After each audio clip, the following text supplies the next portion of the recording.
Subscribe করুন এবং bell icon টিপতে ভুলবেন না।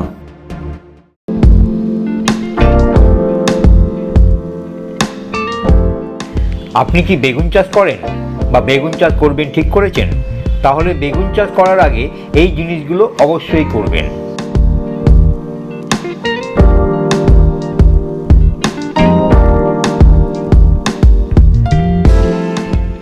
বেগুন ক্ষেতের মাটির অম্লত্ব দূর করবেন।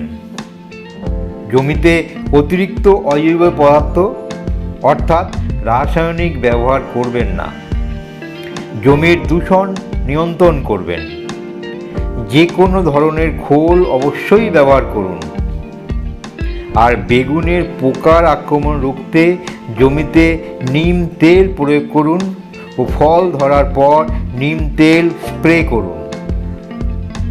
এই 5টি বিষয় ঠিকমতো মেনে চললে বেগুনের পোকার আক্রমণ রুখে দিয়ে আপনি বেগুন চাষে অবশ্যই লাভবান হবেন।